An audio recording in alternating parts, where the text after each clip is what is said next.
Yeah, today's Tuesday, the 24th of September 2019. I've got the lovely Jo Hassan, vitality expert, on the podcast today. Welcome along, Jo. Thank you for inviting me, Tim. Lovely to be here. Thank you very much for coming and participating. You always seem to have a smile on your face whenever I see you, Jo. So this should make for a good conversation this morning, I think. I guess where we usually start the podcast, Jo, is we sort of go through, I guess, the early years. So telling us, where you were born, what was sort of early life like for Jo. I guess you can tell the listeners whereabouts were you born and where was early life? Early life was actually in the classic English village. I didn't appreciate that at the time, of course. I grew up in a little village called Fulmer in Buckinghamshire in the UK, so just 20 miles from the city of London, but the classic English village in that we had one church, one pub, one little school, a village hall, a cricket ground.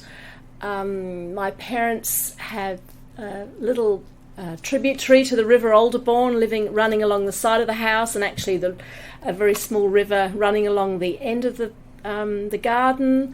Look through the trees to see sheep, and yet so close to the middle of London that during my childhood they actually built the M25, which circumnavigates London, but they created what they called a green belt to stop London spreading. So it's essentially the classic English village, but it's very close to London, in that green belt around London. Okay. So that's sort of where you grew up. And what was your family life like? Was it a big family, small family? Oh, I just have a sister. I'm the eldest. I have a sister who's Paula, who's 2.5 years younger than me.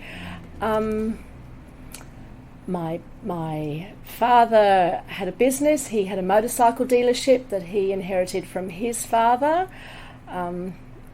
Dad has been heavily involved in motorcycle sport my whole life, so we used to go to motorcycle events. So I was at trials and motocross events. We used to go to Speedway at Wembley, the British Grand Prix, because Dad was the chief technical officer. All sorts of things to do with motorbikes. Cool. That's something I didn't quite know about you, I don't think, anyway, but excellent. Now, I guess your book that we've got a copy here, and people probably see it in the pictures, hopefully online, Full Circle. So how long ago did you actually do that book? When did it first come out? 2 years ago. 2 years ago. Yes. So, and I guess why I sort of draw that attention to the book at the moment is I've had a quick read of some of the chapters of the book, and what you sort of described there was the sort of start of chapter 2, wasn't it? Well, we started at the beginning. I was the girl from the village, and I guess the book, I deliberately described some of that in the book because it was to then contrast with everything else that made my life, a little bit of an adventure and then unexpected. Yeah. And so that was deliberately So described. I guess as a young lady, what sort of hobbies did you have as growing up, and how long did you sort of live in that area? Oh, my whole life. My parents are still living in the home that I grew up in. So that's pretty special. It is. It's very special. So, hobbies. I did ballet, tap and modern. I used to go to elocution lessons. I loved Abba. Abba and Queen and Elton John were kind of classics of the 70s. Child growing into teenagerhood. Yeah, actually, I went to the Abba Museum a couple of years ago in Stockholm. Have you been there? That's actually on my list. When they were creating the Abba Museum, they had a travelling exhibition called Abba World. Okay. And my photo was in Abba World in Melbourne. Oh, really? Cool. Because they asked for submissions of Abba memorabilia, and I had an Abba party for my 40th birthday, and I even had a card from Benny. Oh, wow. Wishing me happy birthday, which is pretty special. So I have Benny's autograph, and so there's a picture of myself and my sister in dress up, holding the framed card from Benny. Was in Abba World in Melbourne, which was the travelling exhibition before they created Abba, the museum in Stockholm. Wow. So I guess, can you remember what your first job was? What did you do was the first time you sort of... Oh, yeah. Collecting eggs from the local farm. Okay. So in describing the village, I didn't say that we had a farm as well, right in the heart of the village, opposite the shop. Oh gosh, I don't know size-wise. They had pigsties and battery hens and sheep. I don't think there was any. I don't think they were growing anything. I think it was all. Pigs, hens, and sheep. My first job was to collect eggs. So nowadays, people frown on the old battery hen idea, but in the 1970s, that was the way it was. And so I would go in these huge hen houses with, and collect the eggs and put them on the big dozen trays. And hope that you didn't drop a tray of eggs, because that was a big mess. There's got to be some sort of sense of, if you're sort of living in that sort of environment, there's got to give you some sort of, happiness, a way of just naturally being more excited about things if you're seeing that, the farm animals, and you sort of get that. And we used to just ride our bikes. Yeah. So we had woods at the end of the garden, and we would go out all day on our bikes, and that was no big deal. We didn't have mobile phones and all those sort of things. We would just go and ride our bikes. So I used to ride to the guide hut, to brownies and to guides. We used to just go and hang out in the woods, create stories. Yeah, definitely. So, I guess moving on from that, I mean, obviously, what do you think? I guess was some of your early jobs that sort of pushed you into the sort of career direction that you are at the moment. Obviously, being a vitality expert, you've obviously had a successful career coaching lots of different small businesses as well as individuals. Tell us about how you sort of started going to that direction. Well, so after the egg farm, my first that was when I was a child. Yes, yeah. As a teenager, I used to work in an off-licence in Delhi, so in the UK. So basically a bottle shop that sold hundreds of cheeses, and so that was a really terrific experience. I was trusted to run that business. I think once for 2 weeks, which I think was a fairly big deal for a 19, 20-year-old to be left in charge of this business while the owner went on holiday. So I was mature and trusted from a very early age. Because of the area where we had some quite high-profile customers. So I learnt very early on to respect people from all walks of life, even if you knew who they were because you saw them on the telly last night. They were just normal people going about their day-to-day business. And then from that, so then I went to uni. I studied in Bristol, and then I was looking for the big adventure, and I just decided one day that I wanted to backpack around Australia. So I did that. Arrived here in 1987, 3rd of September 1987, with a backpack, and just started travelling. I did already have a job when I got here. I had a job arranged for 3 months working in Weipa for Comalco. Okay. So that's a little bit odd. Nothing's odd in this world, but But I had a plan. So travelling and then end up in Weipa and then travelling after. So backpacking, I mean, you always hear some backpacking, really good stories and positive things that people have got out of it, and a lot of people are sort of, there are, people that do that and enjoy that and that sort of thing. But I guess, the people you meet and the scenery, what is it that really, I guess that's the main thing that sort of comes to mind. Is there anything else? Oh, well, they're pretty big. The people you meet. I think travelling by myself actually, I think, meant that I met and spoke with more people than I might have if I'd had a travelling buddy. So I was overwhelmed along the way by the generosity of the people that I met. They would see this pommy backpacker sitting by herself in a cafe or whatever, and they would just just start chatting, and then the next thing I'm staying with them for 3 weeks in Sydney, or you're going to Cairns, oh well, you must stay with my daughter, oh you must stay with my friends when you go through Ingham.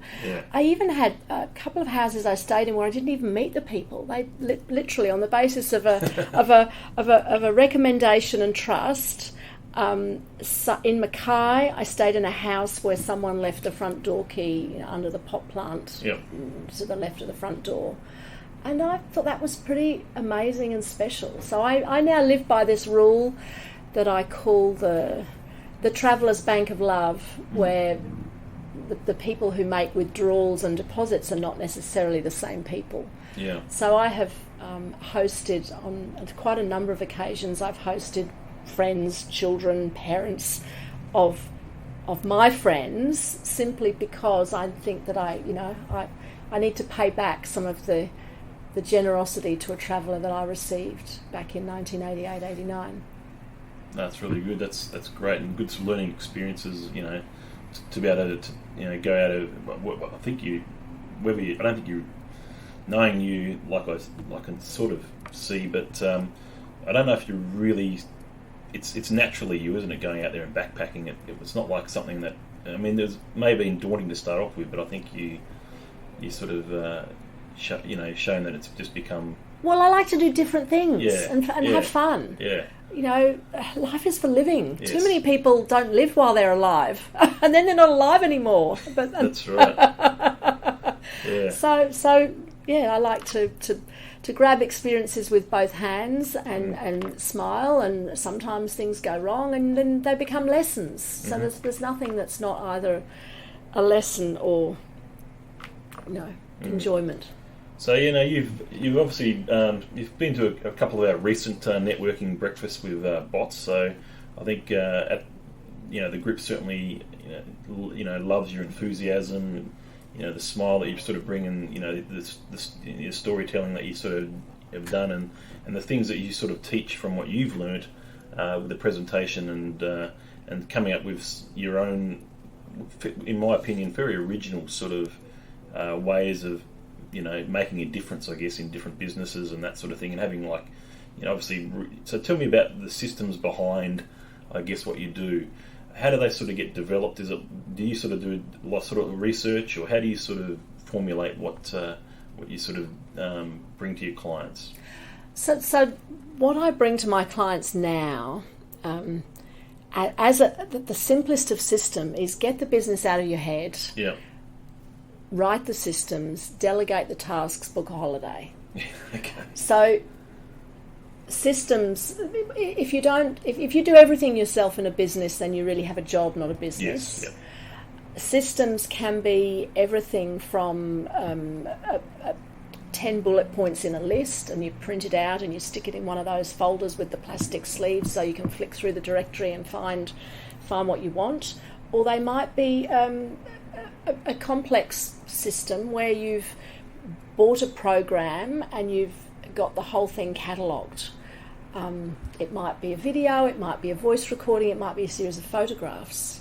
The systems will depend on the nature of the business, but the point is thinking about the regularity of when you do something and documenting that. So there are some things you do every day, some things you do several times a day. There are other things you do every week, every fortnight, every month, every quarter, every 6 months, every year. And literally making lists of those things that you do regularly. So that's the what.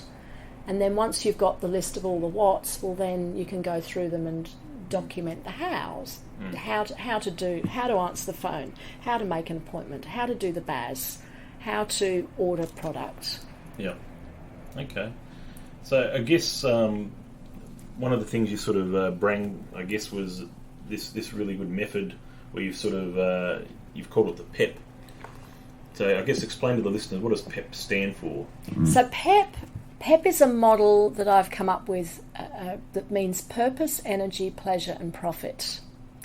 Now you can put those words in any order that you like, really, and the order may change in time, but essentially most people who are business owners think that it's only about the profit. But I think if you only think about the profit, and of course the profit is really important, and I'm very mindful that I'm talking to an accountant here, but I think that the profit won't flow freely unless you've actually really thought about why you're doing what you're doing. And then you look after yourself, and looking after yourself means having some fun along the way. So if you only work, then ultimately you will burn out, or there'll be something will happen to mean that you have to stop. So I've had that situation happen to me. So I think, well, none of us know how long we've got. Mm. We might have till we're 80 or 90, but some people, are healthy one day and gone the next, even though they're only 37. Yeah. So let's have some enjoyment along the way, and more than that, let's plan for that every day. Mm. It doesn't have to be a big extravagant thing. It could be just waking up early and seeing the sunrise, or taking a picnic and watching the sunset. Yeah, fair enough. Having lunch with your children. Mm. I did want to mention, very recently it was RUOK Day. Yes. And you are an ambassador for RUOK Day. Yes. Tell us a bit about your association with RUOK Day. To me, I think it's very important that we acknowledge that people are okay every day. Mm-hmm. So it's becoming, in my opinion, probably more of an issue that public are more aware of than they used to be. We've discussed this a bit, from time to time with people, but tell us about how you sort of became involved in it and that type of thing. So I became involved in RUOK Day after I wrote my book. So the book came about a couple of years ago because I was originally going to write the PEPP book. So I was going to write the book about PEPP and pepping up your life. So purpose, energy, pleasure, profit, and stories around that. And I will write that next. Okay. But I hired an author coach, and because I've never written a book before and I like to do things properly, I didn't want to just randomly start writing. So the author in the planning session for the first book, she said, "Well, why PEPP?" And I said, well, because I show up every day, I'm happy and smiling, I'm always wearing pink, and people just assume that my life has always been that way. And actually, it's not. It hasn't. I had PTSD in 1998, and that was a deep, dark secret, because whilst... that was 88 or 98? 98, 99. So 22 years ago, I had PTSD, and that was a secret. Even my parents didn't know. And I guess them being on the other side of the world, still back in the village, and we didn't make phone calls as regularly back then as we do now. So I was able to put on a brave face for speaking with them, but meanwhile, life was very dark. So I wrote the book about how and why and my journey through PTSD, and then I met Graham Cowan, who's an executive director of, I hope I've got his title right, Graham Cowan anyway, is on the board of RUOK Day, and so I was talking to him about my book, and he said, oh, and you speak, and oh, well, we need people like you sharing the RUOK message. So I went and did some training in the how and why of RUOK. It's a cause that I absolutely believe in, and so now that's one of the several things that I do for a sense of community is giving back and spreading the RUOK message, because I know what it's like to not be okay, and I know that it's a fine line sometimes between being okay and not. And whilst the Australian Bureau of Statistics still officially talks about 1 in 5 Australians living with mental illness, as I go to some RUOK events and I hear psychologists speak sometimes before or after me, and they really are talking about 1 in 4. So that means a quarter of people in Australia are living with mental illness. That means that most people are touched by it in some way. And so writing the book was about showing that even someone that shows up like me can have had a mental illness, and that destigmatising it. So yes, I've had a broken arm in the past, I've had the measles, I've had other things that have happened to me where no one questions your sickness. But when you have a mental illness, you can't actually physically, there's nothing visual.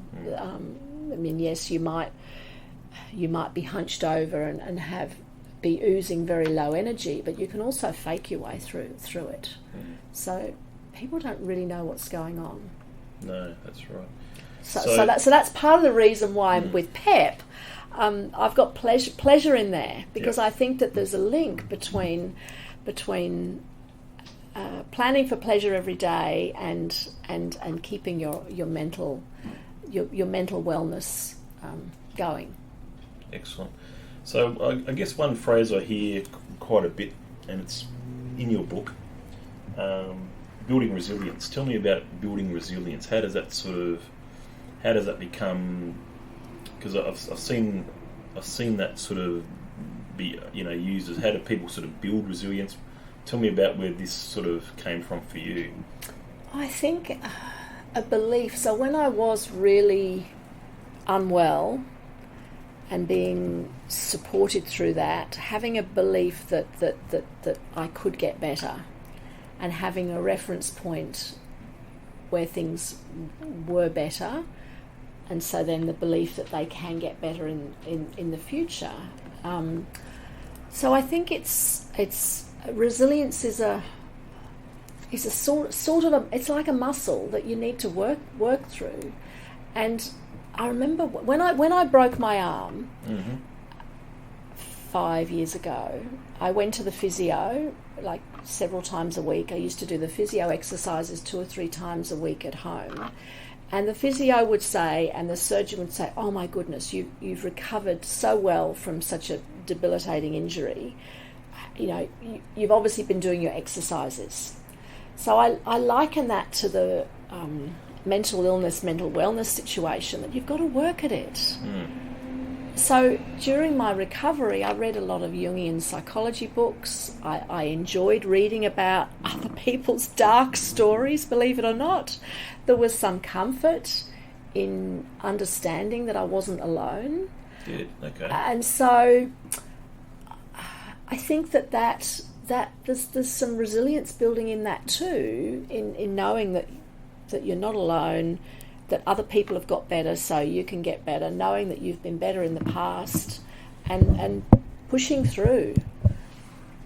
Knowing that the sun's going to come up tomorrow. So belief is one of the key words there that you need to sort of reinforce yourself, isn't it? Yeah, and I use this phrase. Sometimes I put a hashtag if I'm on social media, wear pink and smile anyway. And so that's a bit of a throwaway line, but it's actually a really serious resilience tool, in that the pink has a little asterisk. So for me, pink became a lifesaver. I choose to do whatever I can in my life in that vibrant hot pink colour because it makes me happy. So when I say wear pink and smile anyway, what I really mean is find your pink. So is your pink blue or brown or green or walking your dog?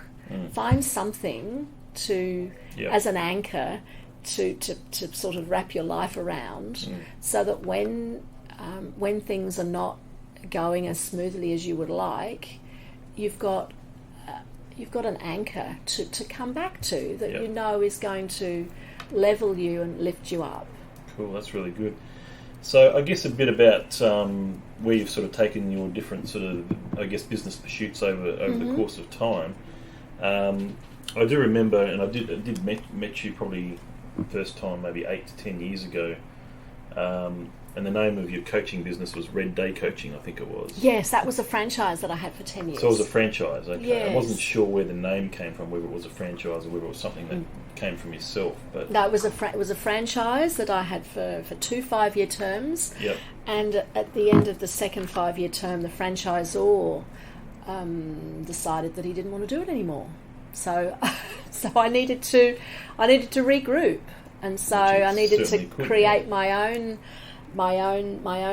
brand, which is what I have done. So PEPP is PEPP is what has evolved from there. from 10 years of Red Day coaching. And one of the things that I really liked about Red Day coaching was... Was there anything behind the colour? Oh, yes, absolutely. Yeah. So red, yellow and green. And Green Days was about... so Red Days were working on the business, Yellow Days working in the business, and Green Days for not thinking about the business. So... So that's, I guess you could say, the sort of a foundation from whence PEPP came, in that time away from the business was important in the Red Day model, and I've now embraced the time away from the business and linked that with the whole mental illness, mental wellness scenario that we have going on, and my belief through my own personal experience that time away from the business is a really important element in helping to grow the business. When I have, over 13 years now of research, I have data that supports that 10% of business owners working more than 100 hours a week and 5% more than 120 if you consider thinking about work as work. So if you imagine that people that worry about work is the first thing they think of when they wake up, they're worrying about it before they go to sleep. If they're in a family situation where maybe both parties are working in the same business and there are no boundaries around talking about business over breakfast, over dinner, well then that's all. I just consider all of that work. So if let's say you're working 40 hours a week, well then it's actually really 60, because I typically find that whatever is the number of physical work, there's about 50% of that number where you're thinking about it even though you're not at work. So that's another reason why I'm so passionate about having pleasure every day, is because I sometimes meet people who can't remember what they used to enjoy doing before they had the business. So they have the business to create this bigger life, to work around their family and be their own boss and have holidays when they want and be able to go and do their shift at tuck shop or go to their kids' sports day or whatever, and then they don't do any of that. And they can't even remember that they used to like sailing or riding their bike or whatever. Or playing golf, okay, play golf too. I play 6 or 7 times a year at the moment. But so it's about, okay, well make a plan to do that thing. Yeah. Because otherwise, exactly. what's the business about? Yeah.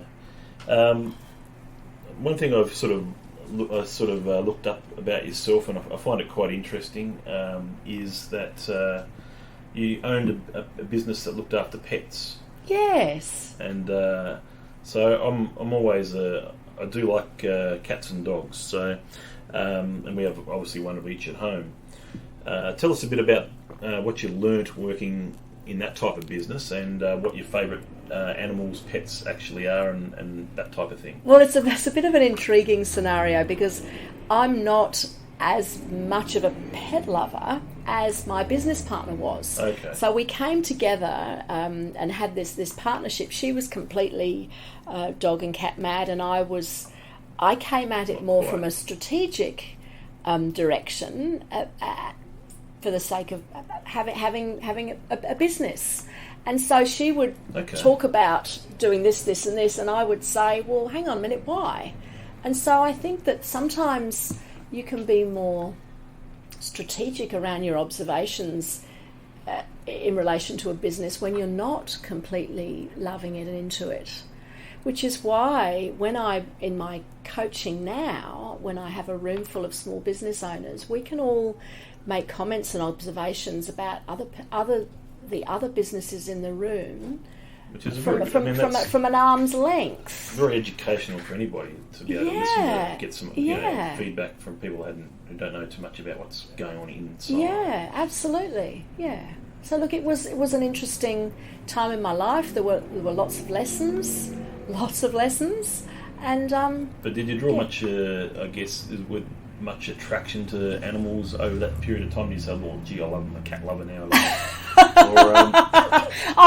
Look, you know what, more so than I was. So my parents didn't have animals when I was growing up. My sister was the animal-y one in our house. Well, there was the farm in the village, Yeah. so that wasn't our farm. That's where I worked. So my sister would work in the animal house at school, and she'd bring Boris the rabbit home to look after for the school holidays. That was the and we had fish, goldfish sometimes, but we didn't ever have a cat or a dog. So I've not grown up with that. But yes, over the time that I was involved in the pet resort, there was certainly some cuties that I could be turned around and enjoy that, and I could see from a business perspective that there are people that treat their animals sometimes better than their kids, and completely dote on them. So that was all I needed to know, was that we served those people well and met their needs when they were completely treat the animals at least as equals loving. As the kids. Yes. Which is quite interesting. Yeah. But it's quite common as well.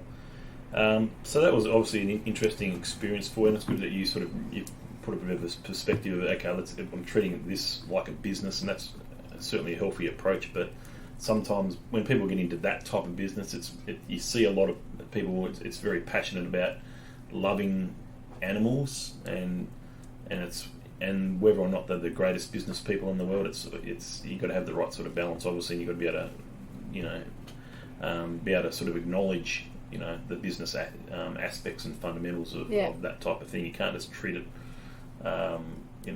We see a lot of you see a lot of clients that sort of decide to all of a sudden start a bar, and they're an engineer. But then they think, they'll have a bar because they like drinking. Yeah, exactly. What a place to go with their friends. And they wonder why they've lost 50k, in a few months. Yeah. Because they didn't plan for it properly. They didn't realise that the money that they're going to bring in the door isn't as much as they would have hoped. Mm-hmm. So a lot of things to learn in when it comes to that sort of thing. Also, you had a fairly long.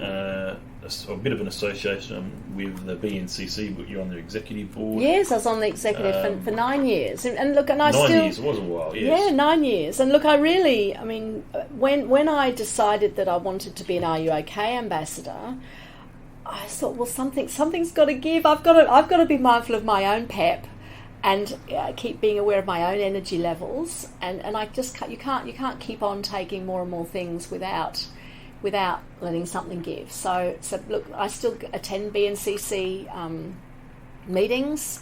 I'm just not there on the executive doing all the behind the scenes stuff now. Yeah, no, but also a lot of good experiences there. Great people on the board. Yes, absolutely. Obviously, Simon's a very good leader. Yep. Penrose, and so it's great to have that sort of experiences of dealing with the a chamber like that at that sort of level. No doubt about it. So what do you sort of are you sort of much for keeping up to date with technology? Do you sort of try to keep up to date with that in your business, or do you sort of have your systems fairly tried and true and tested from years ago, as far as So look, some would say I'm more a people person, Tim, than a tech head. I actually worked for an IT company for 14 years. Yeah. And I was not the propeller head. I started back in 1989. Like my first, when I came to Australia as a backpacker, and I worked for Comalco for 5 months. That was like part of my working holiday. Then when I emigrated, I started working for a Brisbane IT company, and it was just a casual role to begin with. I was hired to do photocopying for 3 days because they had a big photocopying job and some binding that needed doing, and so I went for basically hired for 3 days and stayed 14 years. And in that time, I was PA to the general manager, and then from that, the owner of the company, we won a contract. It was a software company when customer care systems became popular. So call centres and recording conversations with people online. We had a solution for that, and so we got this contract for a government department in Sydney, and the owner of the company said, "Okay, so we've won this contract. want Jo now to be our trainer. I want her to be the public face of the company. Mm-hmm. And that was like, oh my goodness, how did that happen? So I'd gone from doing all these other things in this company, and all of a sudden the owner of the company wanted to put me on a pedestal and for me to be the public face of the company. So on the one hand, it was amazing, and I was honoured, and on the other, I was completely terrified because I had never done that before. But really what that laid was the foundations, of course, for where I'm at now. So I went and did the Train the Trainer course, and I used to fly around in 1980, from 1995 approximately. I flew around Australia training Commonwealth government departments and essentially ombudsman's offices. New South Wales Bank, a couple of councils in Victoria, Trans Adelaide. So I learned about trams, and I became the public face of the company, going around training. And so that was essentially where I've got my love of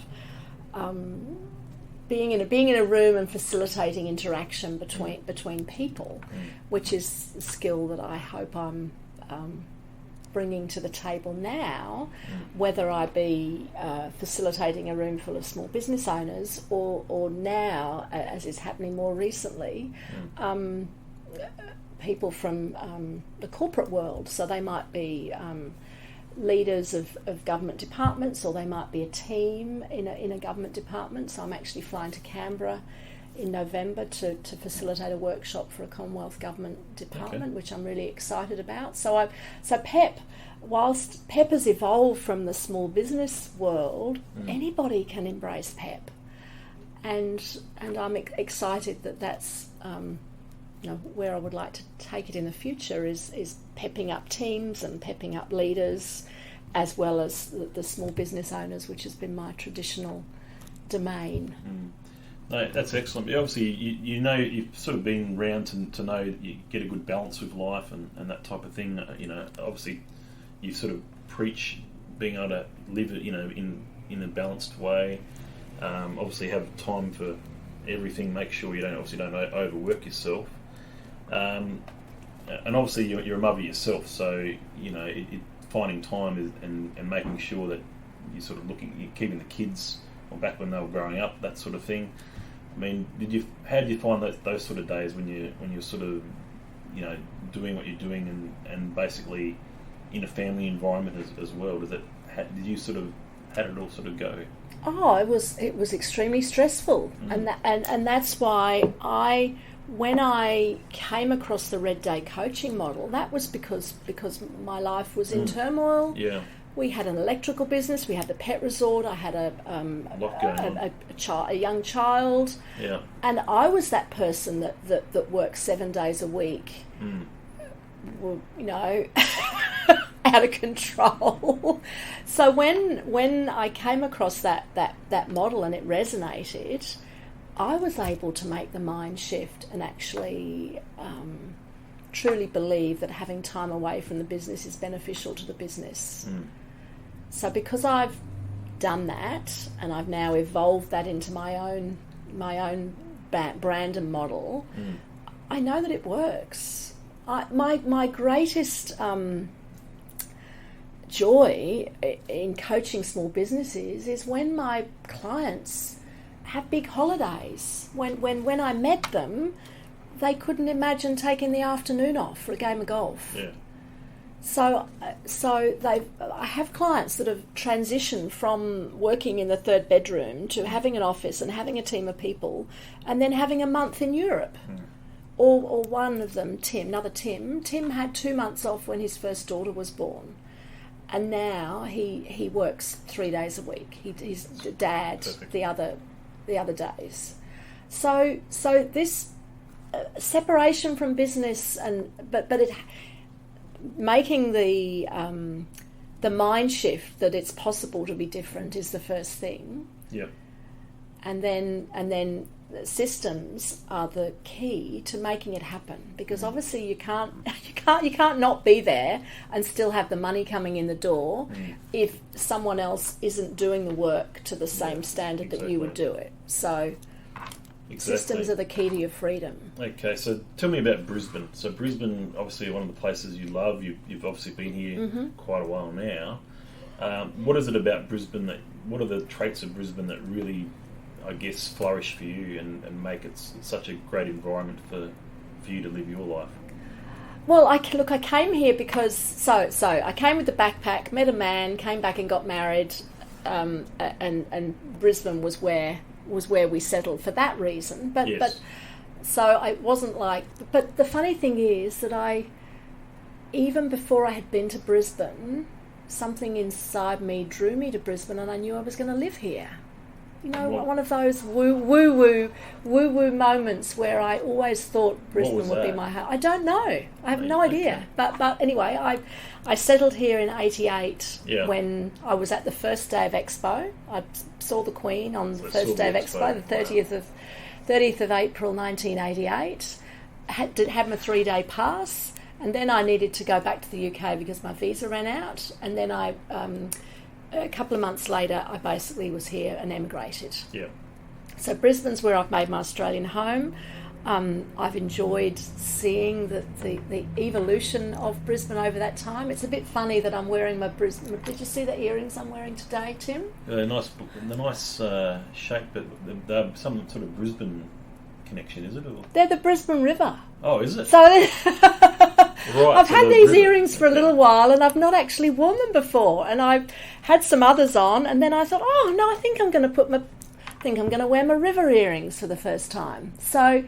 Oh, I'm sorry to pick that. I'm sorry. Just funny that you asked me about Brisbane when I've got earrings that are like a dangling Brisbane River. The river does make the city to a degree. Absolutely, I think it's obviously become more worldly. It's a small town as well. I like the way that we use the river. When I first came here, we lived at Toowong on the river, and we didn't have a car for 18 months. We used to get the ferry into the city. Like you've always probably been a great networker, and we obviously met probably some years ago now. I imagine, but that just gives you an idea how small Brisbane really is. That if you sort of get out there and network, it's not, it's pretty close to knowing everybody, aren't you, really? Well, I was so surprised that a month ago, or whenever I spoke at Bots, I have heard a couple of people talk about Bots over the years. Yeah. And then Bev invited me to come and speak, and then I walk in and I basically knew everyone except for 2 people. Yeah. And I had no idea that all those people attended Bots regularly, and so that's it's a good little nice. Group. It's certainly a good little group, and it's been going for quite some years now, and it's really you pay your breakfast and that's it. Yeah. It's not like with BNIs, those types of things you're sort of forced. You're forced to put more of you into it than maybe you want sometimes. So with something like that, you don't necessarily. It's always back here. It's always a case of saying, okay, we'll naturally form, relationships, I think and we'll naturally do nice. business, and we're not sort of in the midst of sort of make sure that everybody gets a referral from everybody, and it's. And we don't have to worry about the monetary side of it. It's we donate some money if we want to make sure it runs properly. Get a few good guest speakers in.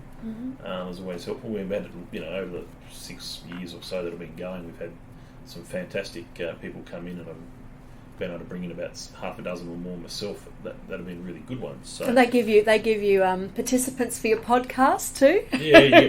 when you well, that's right. If you participants for the podcast, probably listen to someone and think, oh, they've got a story, I'll interview them. 2/3 to 3/4 of the people that are there have probably been on my podcast now. Yes, I noticed that when I look through your list of guests. Go, okay, Steve, yep, he's been on. Frank, yep, he's been on. Yeah. Bev, yes, she's been on now. And Karen, yes, yep. So you just go around the circle. Marcel, yep.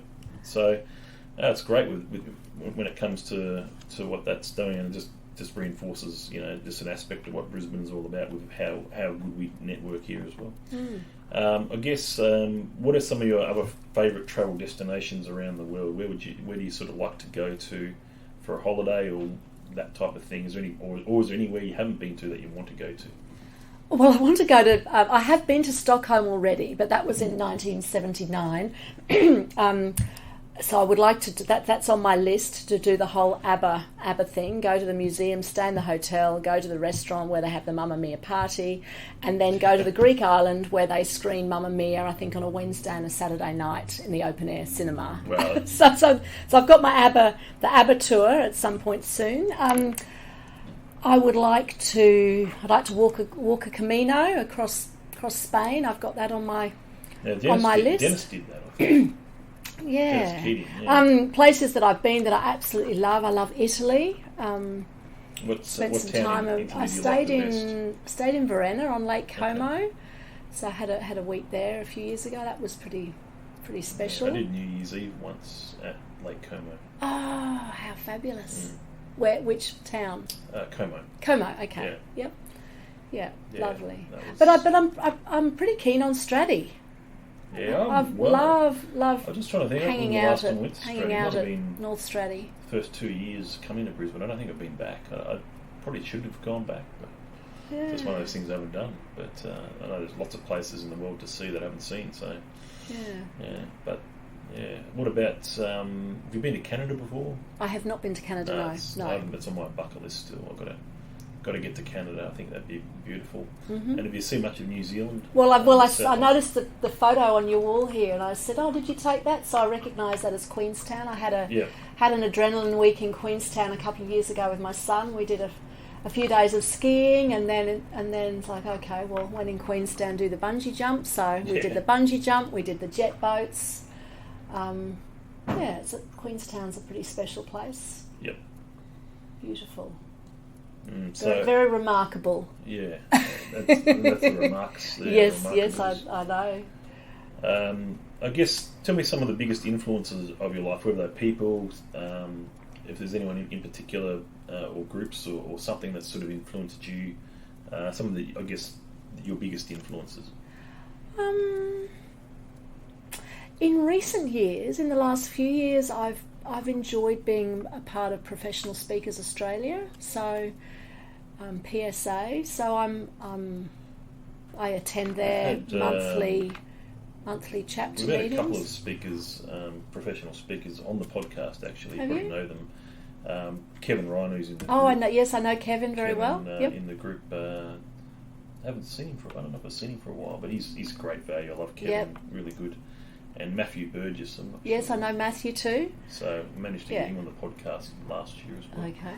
So there's a couple that we've had. So look, because you certainly would be a great speaker, and obviously I'm sure you've done keynote speaker roles before. Yeah, so that's one of the things that I'm looking to grow, is speaking at conferences. So might be a 30 or 45 minute keynote at a conference, or a workshop. Lots of conferences have breakout workshops, so facilitating workshops. So yes, I'm very keen to pep people up, either from the stage or from the workshop role. And look, people that I've met so through that's a good organisation. PSA. And obviously that's certainly been a bit of an influence on where you are at the moment. Yeah. Yes. And any sort of other mentors or other influences that you may have had over the course of time that stand out? Well, there's a few people that I've met within PSA. So Jane Anderson is a branding expert, so she's supported me significantly over the last couple of years. Lindsay Adams is somebody that's helped me in recent times too. Mm-hmm. Excellent. There we go on there. 48 minutes. We get there already. So I guess, what does the future look like for Jo Hassan? I mean, where do you see things sort of going in the future for you? Is there such a thing as retirement, or do you always want to make sure you're keeping your mind active? I think in this day and age, refinement is the way to go. So I couldn't just stop. I'm a people person. I want to be out there, doing and seeing and being with and making a difference. So I think that I would like to get PEPP to the point that I could license the idea so that other people can take PEPP as a model and facilitate PEPP up programs.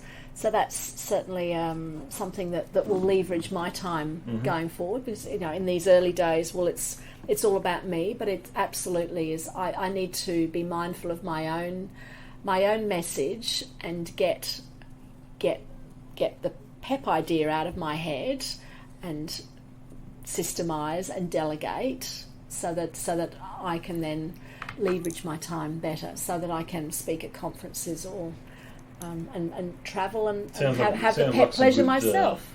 Certainly sounds like some good ideas and some good plans that I'm sure will come into fruition over the next short time, hopefully. So any sort of final words, I guess, for the listeners? Anything else that you wanted to bring up on the podcast today? Well, we're people first. Yeah. So we are people before we are business owners, before we're parents, before we're partners, before we're a member of the bots group or whatever group it is. So we need to look after ourselves. And so to be mindful every day of the activities that we're doing and whether they're pepping us up or not. So before you do any activity, is it taking you closer to or further away from your purpose? Is it energizing you or a drain on your energy? Do you enjoy it? Is it pleasurable? And is it profitable in some way? And if it's not, well then question why you're doing it, because we need to live while we're alive. Some really great advice there for the listeners, Jo. It's been a pleasure to having you on the podcast here today. Thank you very much for coming on, and stay pink. Find your pink. Find your pink. Thank you so much, Tim. It's been very enjoyable chatting. Yeah, pinkfully. Thank you.